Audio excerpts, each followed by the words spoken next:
The desert stretched wide and endless, painted in gold by the morning sun. A lonely cowboy named Jacob rode slow across the dusty trail, his horse steady beneath him. Jacob was known for silence more than words, a man carved by years of solitude and loss. His days passed with only the sound of wind and hooves, yet that morning he heard something else, an echoing cry, sharp and desperate. He pulled on the reins, listening again. The cry carried across the canyon like a wounded bird, calling him towards something unseen, something fateful waiting in the silence of the west. Jacob urged his horse forward, narrowing his eyes against the glare of the sun. The sound grew clearer, unmistakably human, a child's cry. He rode hard, the dust swirling around his boots. At the edge of a shallow ravine, he saw the source, a young Apache boy clinging to a rock, one small arm trapped beneath a fallen log. The child's face was streaked with tears and dirt, his voice hoarse from calling for help.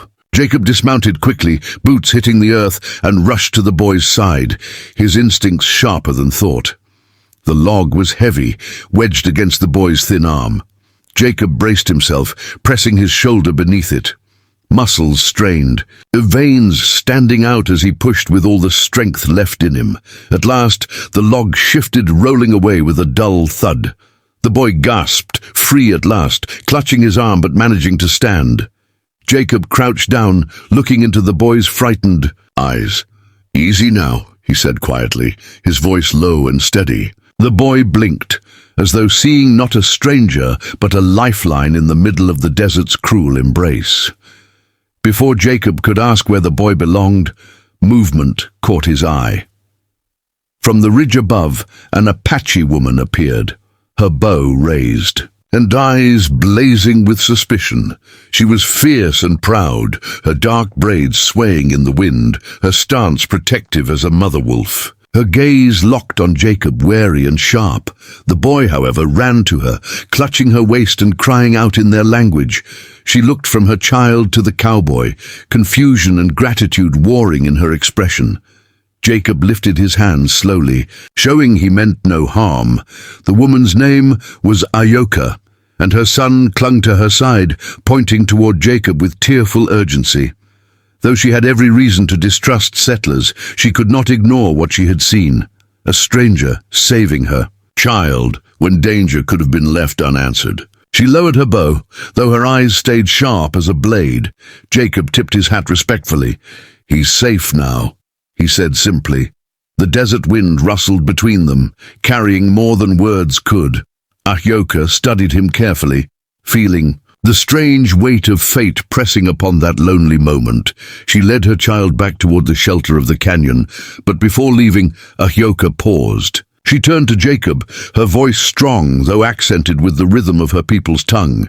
"You saved him," she said. "A mother never forgets."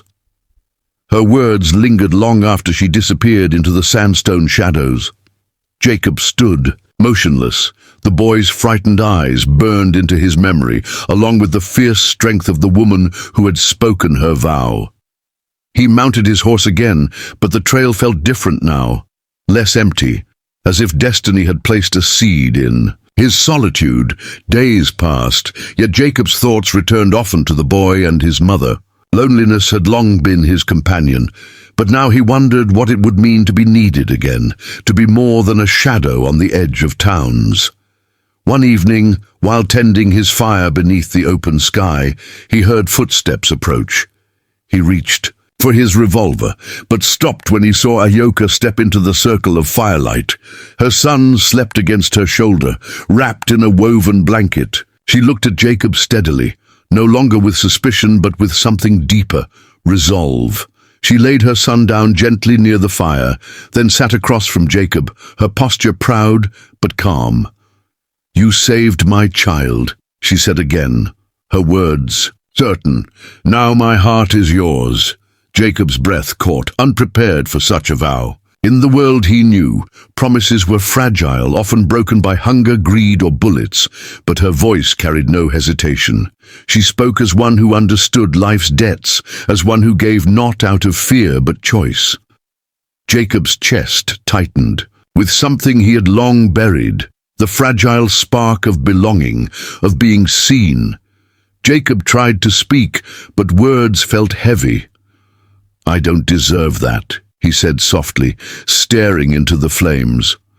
"I'm just a drifter, nothing more." Ayoka shook her head, her dark eyes reflecting firelight. "You are the man who lifted the log from my son. You are the man who heard his cry. That is enough." Silence stretched between them, filled only by the crackle of burning wood. For the first time in years, Jacob felt the quiet wasn't empty, it was full of meaning. A bond forged not by law or paper, but by a vow spoken under the stars. The days that followed tied their lives together. Jacob began hunting and bringing food, while Ayoka tended to her son's healing arm. She showed Jacob how to track with silence, how to read the wind and the earth, while he taught her how to mend a saddle, how to ride with steady hands. They moved as two worlds colliding, sometimes clashing, but always learning. For Jacob, the laughter of a child in his camp was something he had never imagined. For Ayoka, the steady kindness of a man who asked for nothing in return felt like water in a desert. One night, as coyotes howled in the distance, Jacob and Ayoka sat together by the fire. Her son slept peacefully beside them, his breathing soft and even. Jacob finally asked, "Why did you choose me? You could have walked away." Ayoka's gaze lifted to the stars, her voice calm but fierce. "Because in this land men take, you gave. That is rare, and rare things must be held on to." Jacob swallowed hard, humbled by her conviction. The firelight flickered between them, casting shadows that made them seem less like strangers and more like two halves of the same. Wait. Seasons shifted, and with them their bond deepened. Jacob found himself no longer drifting aimlessly. His hands built a shelter, his days held meaning beyond survival. Ayoka's vow had not been empty. She stood beside him with loyalty fierce as the mountains, her laughter rare but brighter than the dawn when it came.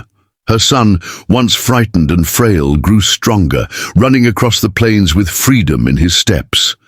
To Jacob, the boy's laughter was more valuable than gold, a sound that healed the years of silence etched into his soul. For the first time, he belonged. On a spring morning, wildflowers blooming across the open plains, Jacob watched Ayoka ride beside him, her son racing ahead on a pony. The wind carried her hair like a banner of freedom, her posture straight and strong. She looked at Jacob, her lips curving into the faintest smile. "You saved my child," she said once more, her voice soft but resolute. "Now my heart is yours, and forever it shall remain." Jacob tipped his hat, unable to speak, for his heart was too full. The land around them stretched vast and untamed, but for Jacob it no longer felt empty.